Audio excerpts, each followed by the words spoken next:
Coming up on Network Africa.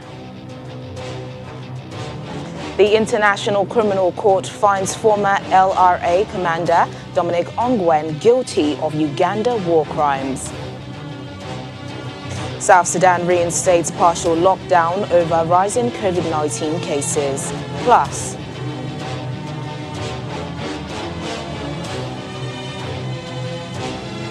Mozambique offers amnesty to citizens who joined the Islamist insurgency in Cabo Delgado.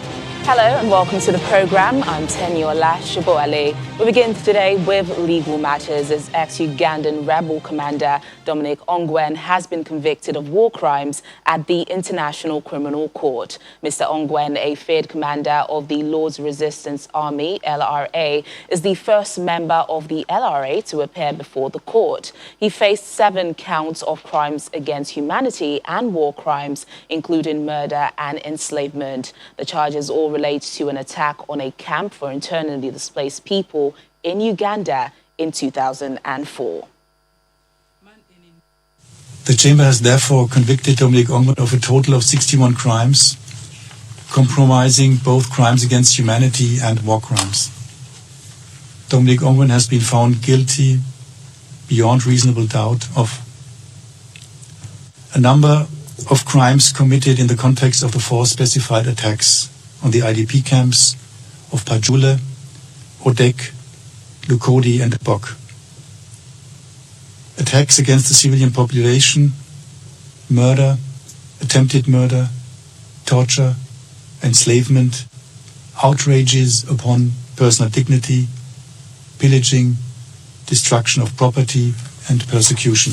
A number of sexual and gender-based crimes he committed against 7 women, whose names and individual stories are specified in the judgment, who were abducted and placed into his household, forced marriage, torture, rape, sexual slavery, enslavement, forced pregnancy, and outrages upon personal dignity. And lastly, the war crime of conscripting children under the age of 15 into the Senior Brigade and using them to participate actively in hostilities. In the meantime, people in northern Uganda are still divided on whether or not the trial and conviction of Dominic Ongwen is justified.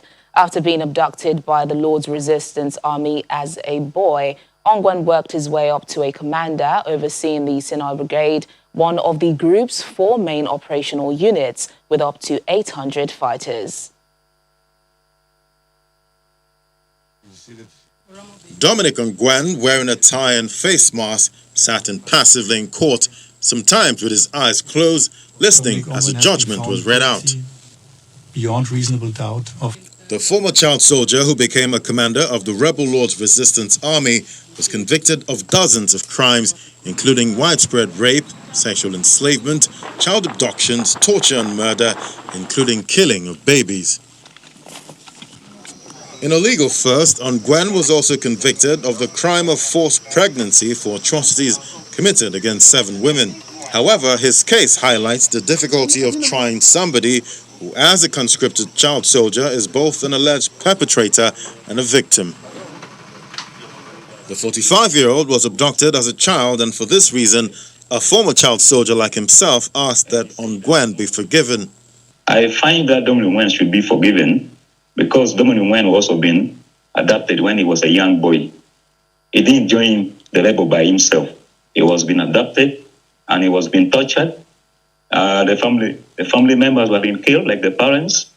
So he has all the trauma on his mind. That's why he was doing it. Ongwen's lawyers have asked for his acquittal, arguing that his mental health and capacity to make independent decisions were affected by the brutal life he led, having been abducted by the LRA as a boy. But prosecutors countered that Ongwen was an adult at the time of alleged offences and cannot be excused of responsibility. Led by fugitive warlord Joseph Kony, the LRA terrorized Ugandans for nearly 2 decades as it battled the government of President Yoweri Museveni from bases in the north of the country and what is now South Sudan, the Democratic Republic of Congo, and the Central African Republic. To other stories in Algeria, the trial of a group accused of beheading a French mountain guide has been postponed till February the 18th. Hervé Gordel was kidnapped and killed by local jihadists linked to the Islamic State group in 2014 while exploring a new climbing site in the country. 14 people are facing trial. One suspect, Abdul Malik Amzoui, faces a possible death penalty if found guilty of the murder. 13 others are also accused of involvement or failing to alert the authorities in time. This weekend, African leaders will converge virtually for the upcoming African Union Summit amidst the COVID-19 pandemic. The summit comes at a significant time for Africa, as a week from the gathering will mark a year since the first case of COVID-19 on the continent was reported in Egypt. It's almost a year later, and COVID-19 has upended life in Africa, where healthcare systems are stretched to capacity and the continent is going through its worst recession in 25 years as the virus continues to spread and halt operations, which have resulted in job losses and pay cuts. At the 34th ordinary session of the AU Assembly, African leaders are looking to discuss these challenges on the continent and also prefer solutions. Executive Director, One in Africa, Edwin Ikoria, joins us now for more on this. Edwin, thank you so much for joining us on the program.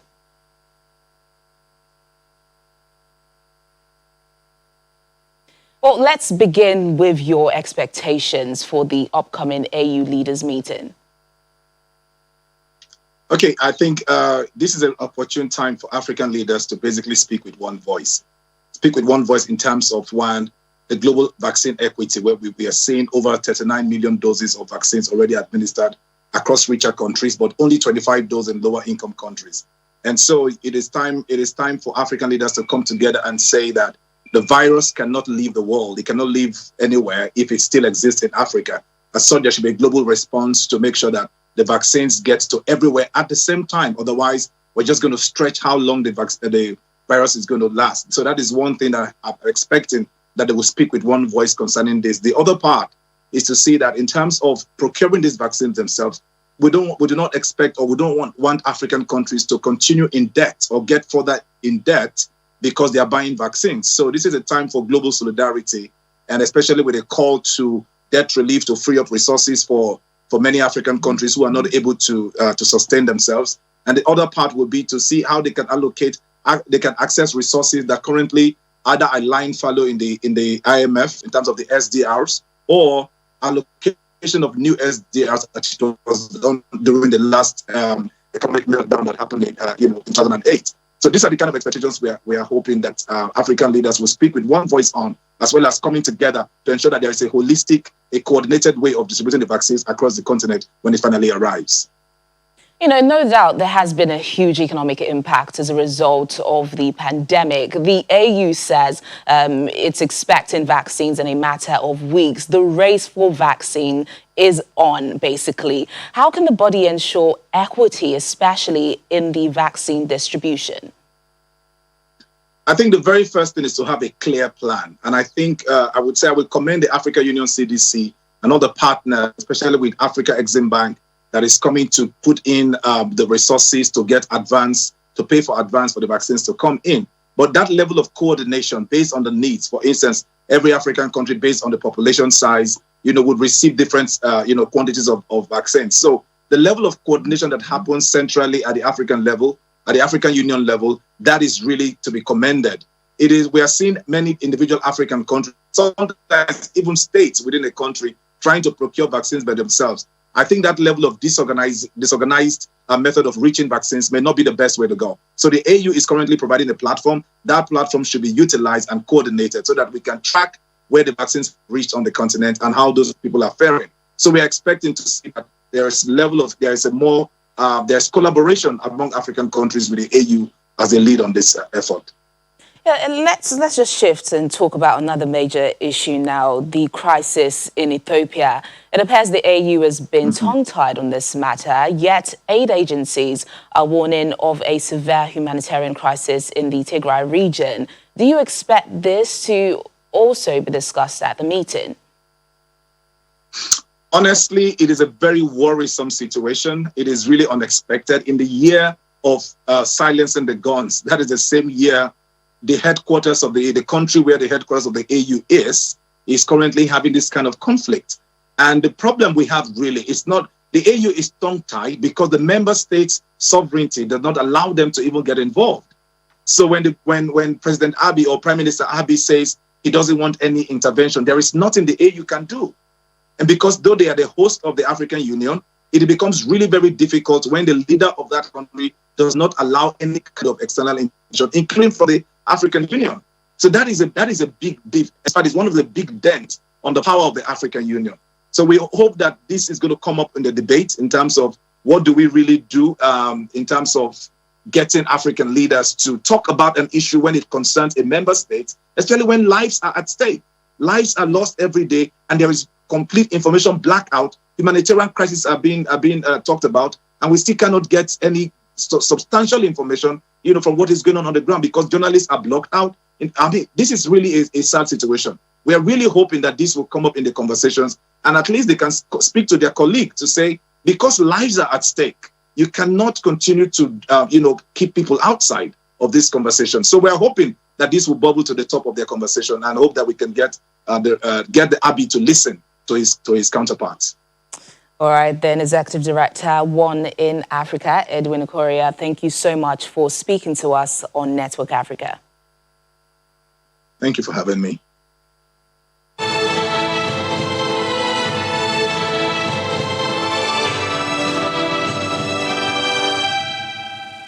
Schools in South Sudan have been ordered to close except for examination classes amid rising COVID-19 cases. Social gatherings, including religious ones, have also been banned in new regulations to prevent the spread of the virus. Companies have also been urged to allow non-essential staff to stay at home. Public transport will operate at half capacity, and wearing of face masks is now compulsory. South Sudan had a partial lockdown until May, when it was lifted, and experts warned it could lead to a surge in cases.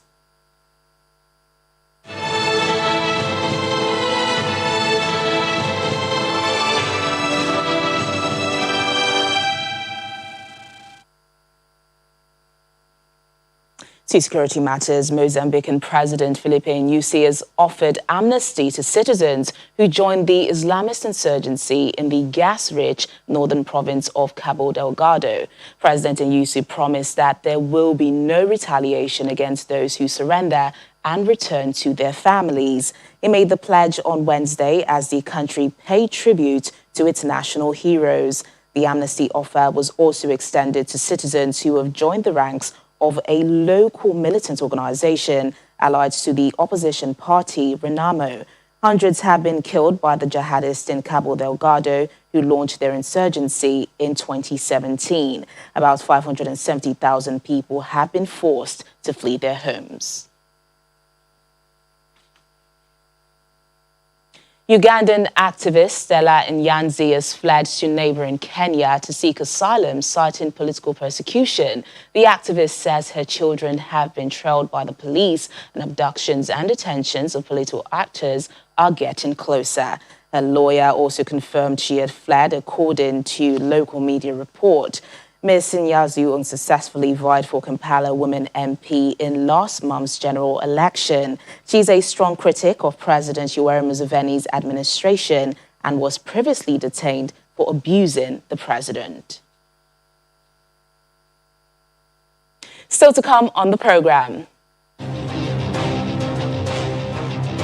A yoga class in Egypt encourages people to laugh their troubles away. More details in a moment.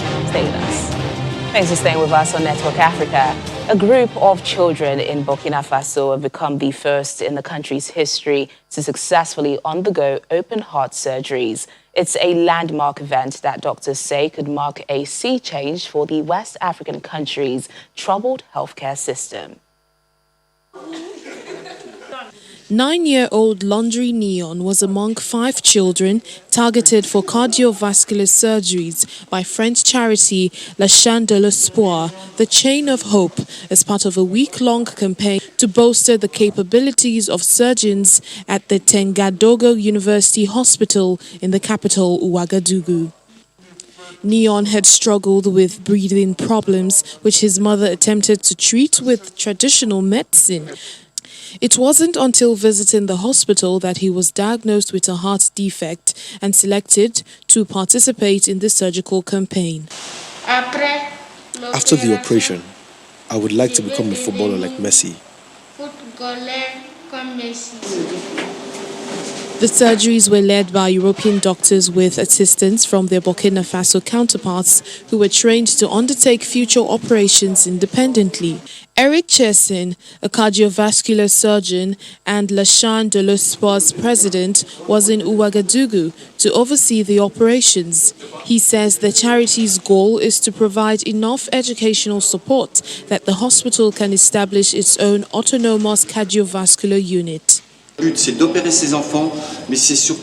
goal is to operate on these children, but it's largely about forming a team that can operate alone on children here, and we can stop having to transfer them to Morocco, to Tunisia, to France.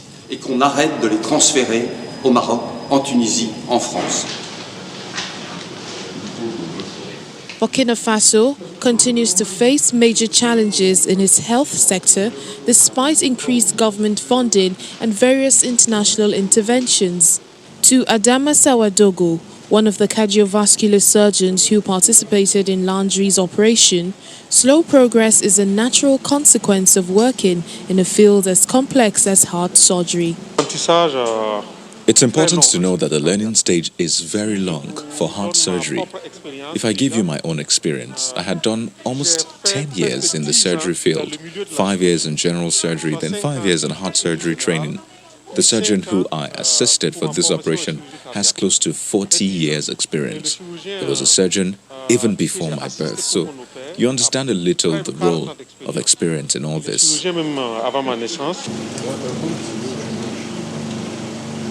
All 5 children are now recovering after the 5-hour operation, but Neon's recovery will be the longest. A cardiologist responsible for Neon said that although his rehabilitation has been slow, he believes the boy's young age will aid his recovery. La Chaîne de l'Espoir aims to continue their relationship with Tengadogo University Hospital with hopes of undertaking 6 to 8 similar campaigns every year and continue training the local surgical team. And back here in Nigeria, the Ebonyi State Emergency Management Agency has distributed relief items to victims affected by communal clashes. The agency says these items handed out are aimed at bringing relief to those who have been displaced and lack basic necessities.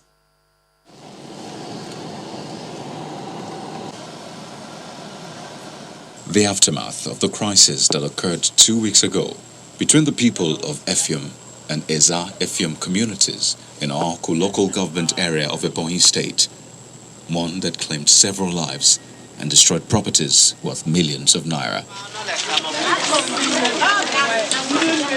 But to bring succor to victims, the Ebonyi State Emergency Management Agency is distributing relief items, especially to those who have been displaced from their homes. They brought report to us that some of the IDPs are faced with untold hardship. They are experiencing hunger, and starvation. So we decided to invite them to cabinet office and then assist them with some relief material like rice, beans, indomie, spaghetti, macaroni, salt, and other beverages. While recounting their experiences, the victims thanked the government for the assistance. On Friday, everybody wrong. I know only rapper I type for this come this time. Now somebody dash me this cloth I wear. He bought my father's compound, 3 compound with the free station with our house. I want to thank the government of Ebonyi State for their efforts in assisting these people with relief materials as they are collecting today. And I also want to advise them to go beyond that, to try as much as possible, as fast as possible, to restore peace in the land of Effium and Eza. It appears that calm has returned to the affected communities, as security operatives have been deployed to the area to ensure that the newly restored peace is not breached. Now, laughter, they say, is the best medicine, and that's what some Egyptians are using to pass through the stress and problems they're facing. Well, let's head over to this Cairo laughter yoga class. You might just learn a few things. Take a look. Sitting in a public park in Cairo's famous Azhar Park, a group of people take to laughter to rid themselves of day-to-day stress amid the collective strain of the coronavirus pandemic.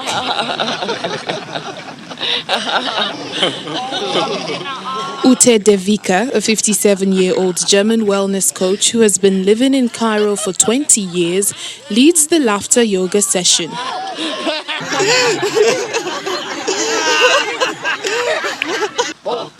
She trains her group to laugh without relying on humorous situations, with the aim of fueling the body with happy-making endorphins. Laughter yoga is the best way to address the problems that we have now collectively all over the world. There is a lot of depression, there is a lot of anxiety, and people feel so super stressed. The attendees use different laughing exercises, such as pretending to laugh at a joke on the phone, or dancing, clapping, as well as chanting rhymes. The body cannot tell the difference between laughter with or without a reason, explains Devika, and so the positive effects are all the same. Laughter changes the biochemistry within minutes. We are swamped with endorphins and serotonin and happy maker hormones, and it changes our body and our well-being in 3 minutes. So laughter is the solution to the problems we have right now. For attendees, this is good for the mental health. It is healthy. It is good for our mental states. The psychological aspect is very important. When I laugh, it means I'm happy.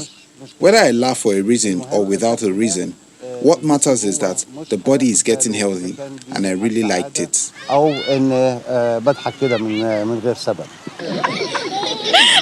Devika runs laughter yoga twice a month in Cairo's Zamalek district. Her work encompasses a wide range of classes aimed at helping people let go of stress and live a fulfilling life. Well, there you go. Have a good laugh today. And that's the program today. Thank you so much for watching. I'm Teniola Shibowale.